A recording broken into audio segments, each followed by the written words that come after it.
Maman Anne. Sœur Diane. Sœur Joyce, Sœur Lady. La Sainte Seine, vous ne connaissez pas. Tu as jamais pris la Sainte Seine. Frère Yann, tu as jamais pris la Sainte Seine aussi. Frère Julien, tu as pris ça une fois. Où? Toujours à l'église.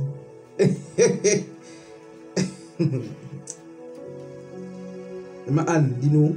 Ma Anne, quand même ancienne dans la foi, elle était à Philadelphie, tout ça. Je me suis renseigné. À Philadelphie, il n'y avait pas la Sainte Seine.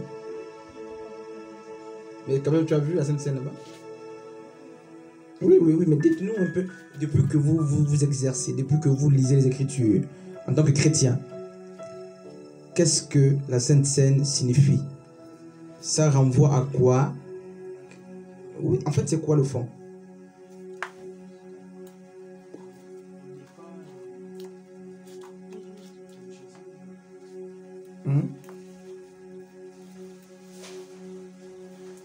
Départ de Jésus.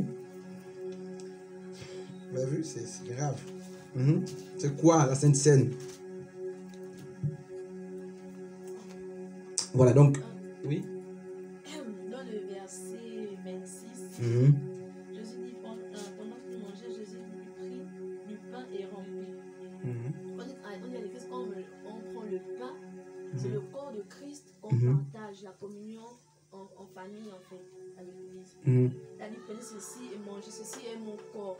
Donc, manger le corps de Christ, manger le corps qui amène à la rédemption. Oui. Ok. Bon, en fait, on va vraiment parler de ça aujourd'hui. Les Hébreux ne connaissent pas la Sainte Seine, par exemple. Vous voyez? Donc, vous allez vous rendre compte que ce n'est pas une chose qui a été inventée. C'est le repas du Seigneur. La vraie appellation, c'est le repas du Seigneur. Et c'est le jour de la Pâque. C'est pendant la Pâque, parce que quand on lit Exode 12, la fête de Pâques a été instituée. Là-bas dans Exode 12. Et pendant la fête de Pâques, qu'est-ce qui se passe? Qu'est-ce qui s'est passé à l'époque? Pendant la fête de Pâques, il y avait le pain sans levain qui était mangé justement.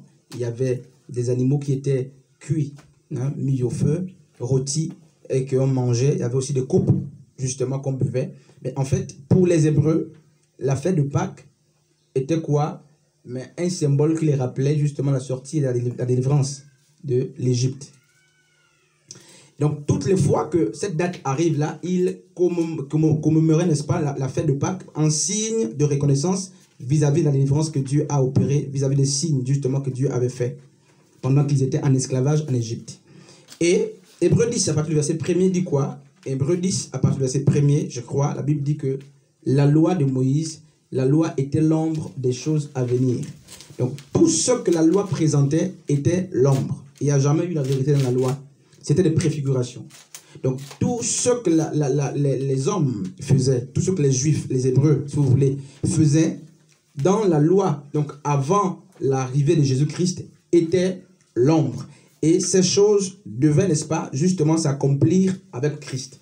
Et qu'est-ce qui se passe? Dans Matthieu 26, on dit le premier jour des pains sans levain, c'est la Pâque. N'est-ce pas? On dit les disciples s'adressèrent à Jésus pour lui dire: où veux-tu que nous te préparions le repas de la Pâque? C'était le repas de la Pâque. Hein, frère Yann? Donc, c'était le repas de la Pâque. Donc, Christ était, la Bible dit, Paul dit dans Galates que Christ est né sous la loi pour nous libérer de la loi. Donc, il était en train de fêter. Il s'apprêtait justement à fêter la Pâque parce qu'il était juif. Et il a, d'après Luc 8 là-bas, Christ a été circoncis le 8e jour parce que c'est la loi qui le demandait. Il est né sous la loi lui-même. Et donc, il devait célébrer la Pâque. Et qu'est-ce qui se passe? Lisez bien le texte de Matthieu 26. Je vous ai laissé l'option de lire. La soeur Gaëla a lu quand même beaucoup. Qu'est-ce qui se passe? Dans Exode 12, qui prenait le repas du Seigneur? Dans Exode 12, le repas du Seigneur était pris par les Hébreux seulement. Parce qu'on estime que les Hébreux étaient les seuls à être circoncis. La loi de la circoncision qui est venue avec Abraham ne concernait que les Hébreux. Et il n'y a qu'eux qui pouvaient justement prendre la Sainte Seine. Et d'après la loi de Moïse, aucune autre nation, personne d'autre ne pouvaient venir prendre, n'est-ce pas, le repas du Seigneur lors de la Pâque. Parce que toutes les autres nations étaient considérées comme les incirconcis. Et quand Christ arrive, il va faire quoi? Pour la première fois que ce repas va être célébré avec Christ, c'est lors de la Pâque. Maintenant, Christ ne va pas le célébrer comme au modèle hébraïque des Hébreux. Il va instituer, n'est-ce pas, une autre approche de la Pâque, du repas du Seigneur. Parce que le mot lui-même, c'est le repas du Seigneur que Calvin, par exemple, et Luther, qui étaient les grands prêtres, ont changé avec le mot Sainte Seine. N'est-ce pas? Donc, qu'est-ce qui se passe? On dit pendant qu'ils étaient à table. Un frère Yann. Donc, d'après les Écritures, ils étaient à table en train de festoyer, en train de manger. Un repas véritable. Un vrai repas était en train d'être partagé. Et qu'est-ce qui se passe? Christ venait, n'est-ce pas, un peu plus loin dans le chapitre 26, toujours un peu plus loin, un peu en haut, avant le verset 17. On se rend compte que Christ était entouré de la foule, de plusieurs personnes. Il y avait plusieurs personnes autour de lui. Mais pour préparer le repas de la Pâque, Christ va devoir s'adresser non pas aux 120 disciples qu'il avait à l'époque, non pas à la foule qui le suivait, mais il va seulement s'adresser aux 12 apôtres. Donc, ils vont aller, au total, ils étaient 13. Donc, y compris Jésus et les 12 apôtres, avec Judas également. Donc, déjà, on comprend que tout le monde n'avait pas accès au repas du Seigneur. Vous voyez?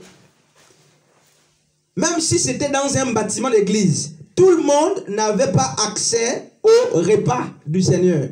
Pourquoi? Il fallait être circoncis. Hein, frère Julien? Ce qui n'a absolument rien à voir avec les églises, avec ce qui se fait dans nos églises. Vraiment, il faut casser ces mauvais fondements doctrinaux qu'on a posés. Il n'y avait pas des enfants ici. Et pour la petite histoire, les apôtres n'étaient pas baptisés. Il faut le rappeler. Parce que vos églises, on vous en dit qu'il faut forcément être baptisé pour prendre la Sainte Seine. Et remarquez ce qui se passe dans les églises, dans nos églises. C'est 1 Corinthiens chapitre 11 qui est toujours lu. C'est lui qui prend indignement la table du Seigneur, tout ça. Toutes les églises connaissent ce passage biblique. Parce que c'est le passage qui est toujours lu avant de passer à la table du Seigneur. Et dans les églises protestantes, évangéliques, qu'est-ce qui se passe? Les anciens sont en train de regarder. Et quelqu'un presse à voir ce message-là de 1 Corinthiens chapitre 11 pour dire, attention, si vous prenez le repas indignement, vous serez infirme, vous serez malade. N'est-ce pas? Vous connaissez ce texte? Et pratiquement tous les prédicateurs connaissent ce texte. Et cette récitation, ce rituel. Et après ce texte, après la lecture de ce texte, les gens ont peur. Et n'est-ce pas? Les anciens vous regardent, les pasteurs vous regardent, vous êtes en bas comme ça. Et parce qu'on a prêché, on fait comprendre justement que pour venir, il faut que tu n'aies pas péché à la veille. N'est-ce pas? Donc tu commences à rentrer au-delà de toi-même, tu te dis, ah, est-ce que j'ai menti hier? Et parfois, on donne une petite minute ou quelque temps pour la repentance. Et on dit justement que si tu reconnais que tu as fait un mal, ça fait quelques jours, il faut te repentir avant de venir prendre le repas. Et après l'exhortation de 1 Corinthiens 11, eh bien, les gens se lèvent avec difficulté pour avancer. Pourquoi? Eh bien, parce qu'on veut prêcher que celui qui prenait indignement mourait. Et ce texte a toujours fait peur aux gens. Et là, chacun commence à rentrer dans ce soir, dit, mais est-ce que moi je suis pur? Est-ce que je suis digne pour venir prendre le repas? Et les pasteurs regardent. Et comment faire pour soigner notre crédibilité? Qu'est-ce qu'on faisait? Tu es quand même responsable, tu es quand même maire, tu es quand même... Qu'est-ce qui se passe? Mais pour éviter que les pasteurs pensent que tu as péché, les anciens, tu te levais. Ou tu te lèves. Malgré toi, tu venais, n'est-ce pas, prendre le repas, prendre la Sainte Seine. Pour, n'est-ce pas, pour ne pas qu'on te soupçonne d'avoir péché hier ou à la veille, ça dépend. Voici la religion, en fait, c'est comme ça l'église, nos assemblées. Et quand je méditais ce texte, j'ai compris que, mais en fait, on est complètement hors de la plaque. ce qui se fait dans les églises, ce n'est pas ce qui s'est fait dans la parole de Dieu. Dans la parole, la Bible dit que c'est autour d'un plat. N'est-ce pas, frère hein? Pendant qu'il mangeait, Jésus a institué, n'est-ce pas, cette nouvelle pratique.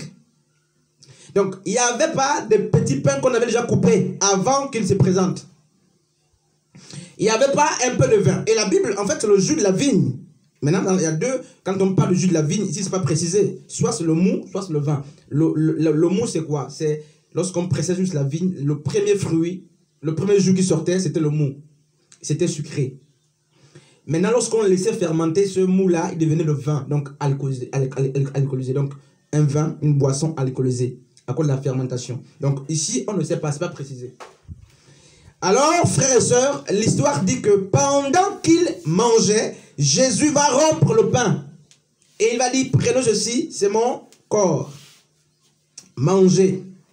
Il s'adresse vraiment, je rappelle cela, parce que les ministres de Dieu, ici, tôt ou tard, vous aurez des assemblées, je ne sais pas, vous allez ouvrir les assemblées. Il n'y avait pas de bébés qui venaient prendre le repas là. Les païens ne venaient pas prendre le repas. Donc, ce n'est pas donné à toute une assemblée de se lever et de participer au repas de Dieu.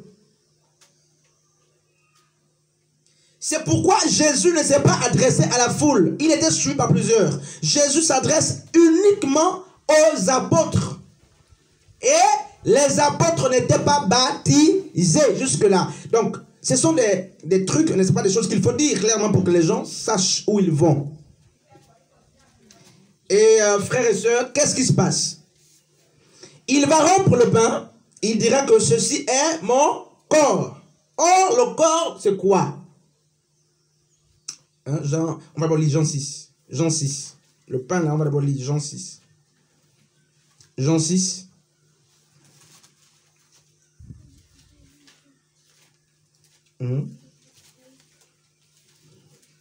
Jean chapitre 6e à partir du verset 31. Quelqu'un peut lire à haute voix, je ne sais pas. Je peux lire. Nos pères ont mangé la manne dans le désert selon ce qui est écrit. Il leur donna le pain du ciel à manger. Jésus leur dit, en vérité, je vous le dis, Moïse ne vous a pas donné le pain du ciel, mais mon Père vous donne le vrai pain du ciel. Car le pain de Dieu, c'est celui qui descend du ciel et qui donne la vie au monde. Ils lui dirent, Seigneur, donne-nous aujourd'hui ce pain. Jésus leur dit, je suis le pain de vie. Ok. Donc, il a rompu quoi? Mais son propre corps, en signe de symbole, pour leur donner. Or, quand on parle du corps de Christ, on fait allusion à quoi? À la parole. Donc, Jésus était en train de dire aux apôtres que c'est ma parole qui vivifie. Parce que les apôtres avaient déjà beaucoup entendu également. C'est ma parole qui donne la vie. Et dans Jean 4, par exemple, on va dire Jean 4. Dans Jean 4, qu'est-ce qui se passe? Dans Jean 4,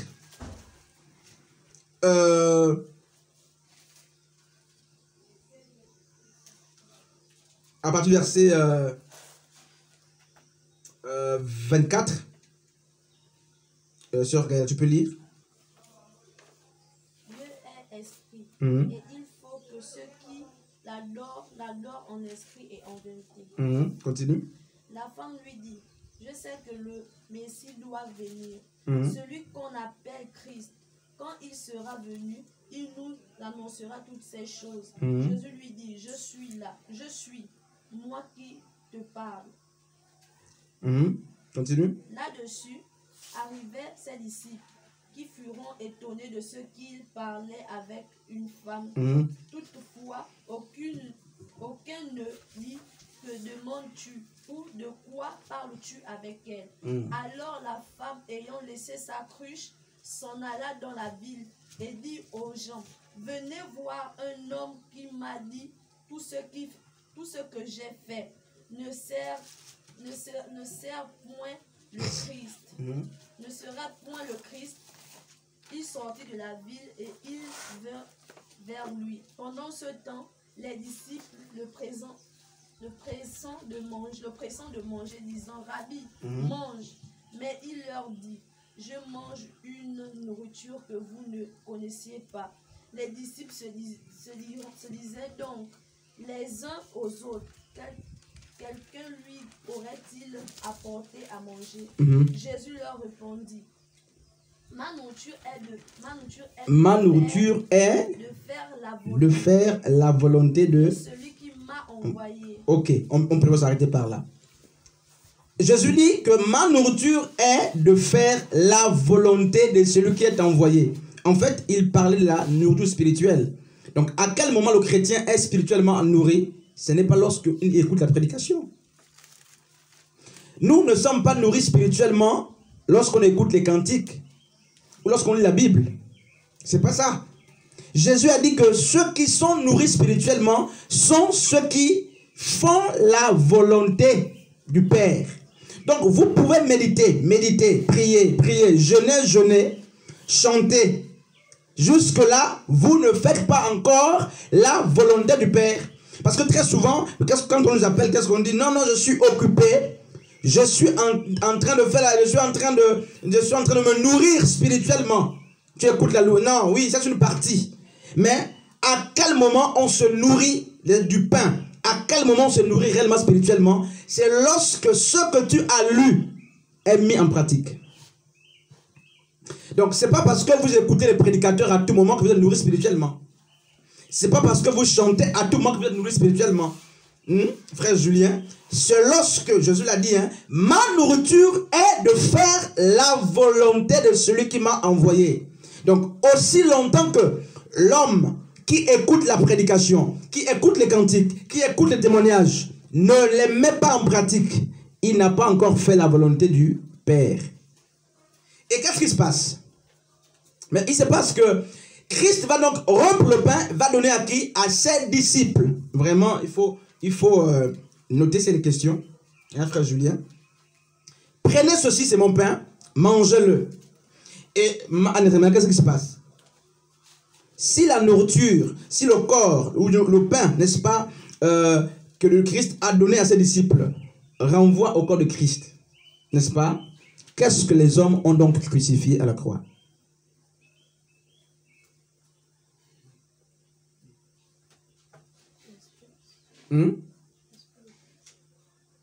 Oui. Donc, le pain c'est quoi? C'est Christ. Le pain c'est quoi? C'est la parole. Donc, à la croix, quand on dit Christ a été crucifié, c'est la doctrine de Christ qui a été bannie, qui a été rejetée. Frère Julien. Donc, le Christ crucifié à la croix, le corps de Christ qui a crucifié à la croix renvoie à, n'est-ce pas, à la doctrine de Christ, à sa parole, qui est esprit et vie, qui, n'est-ce pas, ce jour fut rejeté à la croix. Tu vois un peu? Donc, les hommes ont rejeté le vrai pain en condamnant Christ à la croix. Et on va lire un texte que j'aime aussi beaucoup, n'est-ce pas? On va lire avec la sœur Galatan 1 Thessaloniciens chapitre 3, à partir du verset 1er. On va lire, on va comprendre quelque chose.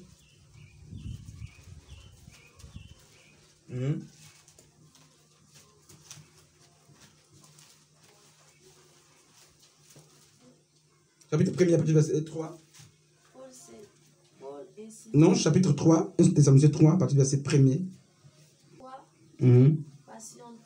Patient que nous étions et nous décidons à rester seuls à Athènes. Nous envoyâmes Timothée, notre frère, ministre de Dieu, dans l'évangile de Christ, vous affermir et vous exhorter au sujet de votre foi. Ok. Vas-y, continue s'il te plaît. Afin que personne ne fût ébranlé au milieu des tribulations présentes. Continue. Car vous savez vous-même que nous sommes destinés à cela. À quoi? À prêcher. Non. À quoi? À quoi? À quoi? Quoi? Mais nous sommes destinés. Attends s'il te plaît. Frère Yann, quel est le passage qui dit, c'est Jérémie combien? 29, 11, hein, qui dit que nous sommes nos projets. Je connais les projets. 29, 11, n'est-ce pas? Bon, je vais vous poser une question. Quand vous lisez ce texte-là, ça vous rappelle quoi? Qu'est-ce que ça fait quand vous lisez le Jérémie 29, 11? Ça rassure. En quoi? Sur quoi? Ça dit quoi, le texte? Je connais les projets que j'ai formés pour vous. Projet de paix et non de malheur, d'avenir, tout ça, afin que... Ok, maintenant, ça veut dire que c'est la destinée. C'est ce pourquoi nous sommes appelés, Emmaan. Mais en fait, c'est mal. Si vous prenez ce texte et vous dites que c'est comme ça que Dieu nous a appelés à vivre le bonheur, à vivre la gloire, à avoir des maisons, à se marier, c'est contre la plaque. Parce que ce texte s'adressait d'abord à Jérémie et la nation juive. Mais Jérémie est mort comment? On l'a tué. On l'a lapidé, on l'a mis dans un trou, on l'a tué. Voici les projets de paix que Dieu avait formés pour Jérémie. Et qu'est-ce qu'elle lit? Elle lit quoi? Lis-moi encore ce texte-là. Afin que personne ne fût ébranlé. Non, afin que personne ne fût ébranlé au milieu des tribulations présentes. Car vous savez vous-même que nous sommes destinés à cela. À quoi? À persécution. Aux tribulations. Donc, le destin, la destinée des chrétiens, c'est la tribulation. Les chrétiens ne sont pas destinés à fêter. Les chrétiens ne sont pas destinés à devenir des présidents sur la terre. Paul dit clairement que Dieu vous a destinés. Notre destin, c'est quoi? Ce sont les tribulations. C'est-à-dire que vous, on lit très mal les Écritures. Non, non, non. Oh, mais on attend la gloire, on attend ceci, cela. C'est bien d'attendre ces choses-là. Mais la Bible nous dit que nous sommes destinés aux souffrances. Hein? Sur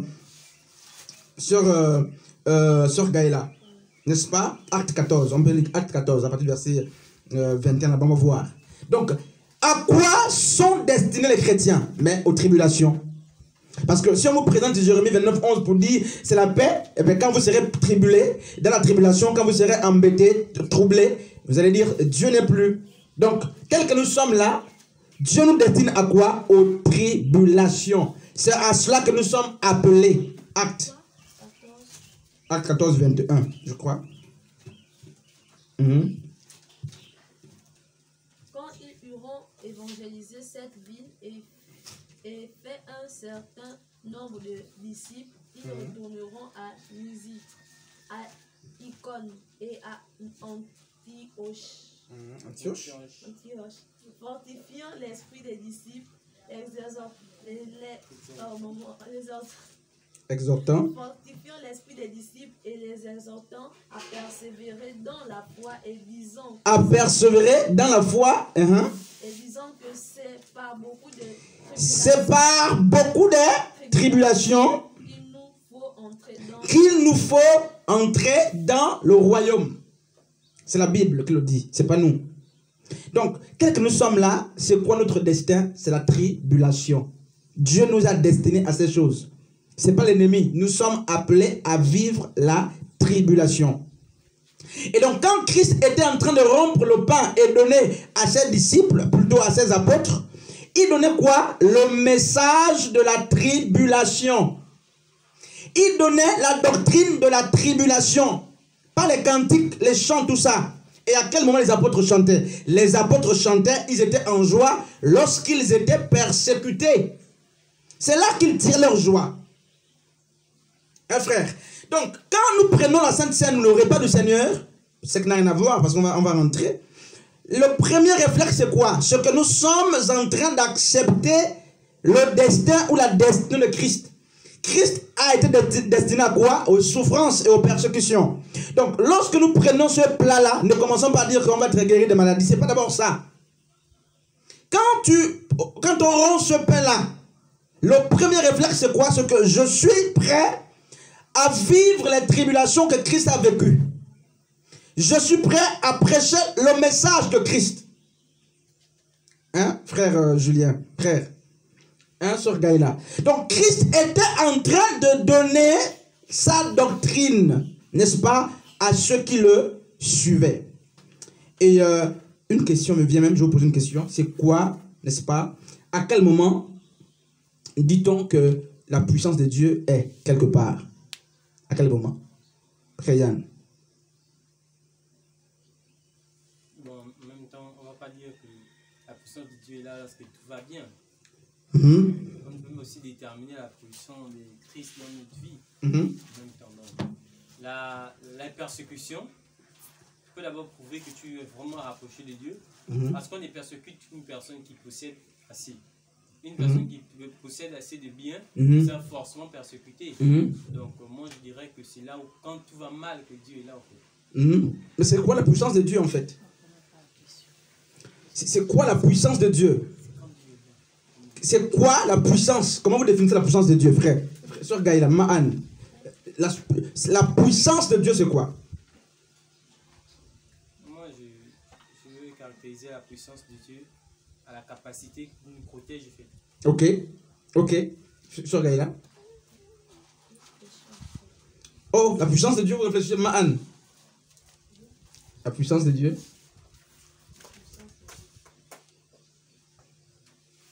Sœur Diel, Sœur Joyce, Sœur Lady, Sœur Frère Julien. Mais vous ne connaissez pas la puissance. Quand vous dites que oh, la puissance de Dieu, j'ai vu la puissance de Dieu, vous dites ça le plus souvent, que ce culte, il y avait la puissance de Dieu, tout ça. C'est la manifestation de son Saint-Esprit en même temps. C'est-à-dire, la puissance de Dieu, c'est quoi? Comment? Vous voyez? Comment? Mais dites-moi, c'est quoi la puissance de Dieu? Vous ne connaissez plus la puissance de Dieu? Ça m'étonne quand même. Hein?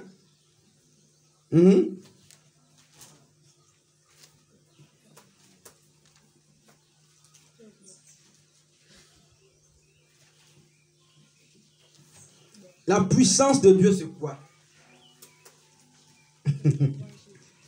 C'est quoi? L'évangile. C'est quoi la puissance de Dieu? Vous connaissez plus la puissance de Dieu? Je suis étonné. Hein? Bon, hein? Pourquoi les gens vont chez les Nganga, par exemple, pour aller chercher... oui? Moi, je dirais quand même peut-être la question, elle est un peu... Non, la question est claire. Non. C'est quoi la puissance de Dieu? Ok. Enfin, comment, pour parler simplement, comment vous faites pour dire que ça, c'est la puissance de Dieu? Voilà. C'est ça, en fait. Parce qu'on voit comment, en fait... Parce qu'on voit comment ça agit. En fait, face à une situation, tu invoques Dieu. Il se manifeste. C'est pas là-bas sa présence, en fait. C'est pas la présence, mais c'est pas sa puissance, en fait. De pouvoir réaliser ce que tu as demandé. Tu as demandé Dieu la guérison. Et tu es guéri automatiquement. Tu vois ça, la manifestation, en fait. Ok. Oui, frère. Maintenant, vraiment, vous voyez, il y a des problèmes. Maintenant, une autre question. Pourquoi les gens vont chercher à pratiquer? Aller chez les charlatans pour fabriquer des trucs, tout ça. En tant que pasteur, prophète. Pourquoi? La puissance? C'est-à-dire, donc ça veut dire que vous avez une définition de la puissance, non? Quelle puissance? Guérir les malades? Comment dire, guérir les malades?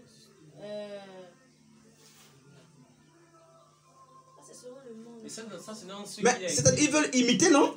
Mais selon Dieu, c'est comment? C'est la même chose, non? Ou bien? C'est comme l'aura, en fait. C'est-à-dire? L'aura qu'on dégage, la capacité qu'on dégage. Les pasteurs vont dans les mbanjas pour avoir plus d'aura. On regarde les dessins animés. Lorsque tu sois une personne, même dans tes paroles, il y a un philosophe qui dit que les paroles, ce sont des cartouches. En fait, et ce que l'on dégage, lorsque tu demandes à Dieu, il se manifeste simplement. Le pasteur va chercher une puissance qui fait tomber les gens. Est-ce qu'on voit la puissance? C'est la manière dont il agit qu'on voit ou fait de la manifestation. Donc la manifestation, c'est la puissance. Enfin, c'est-à-dire que vous, quand vous voyez la manifestation... de sa puissance, en fait. C'est ça, non? En fait, vous dites que la manifestation, le fait que les gens tombent là, c'est la manifestation de la puissance, non? C'est ça. Bon, ok. Mais voilà le comble. Alors que ça, c'est loin d'être la pensée de Dieu. Vous voyez?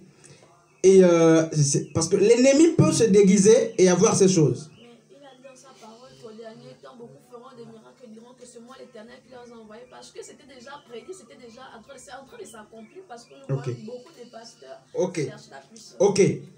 Oui. L'amour. Ok.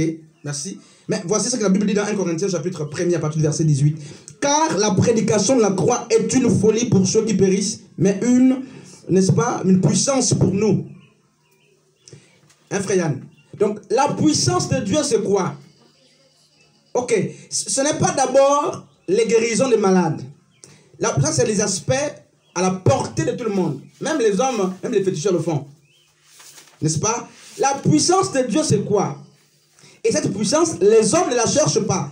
Personne ne peut aller voir un ganga pour chercher ça.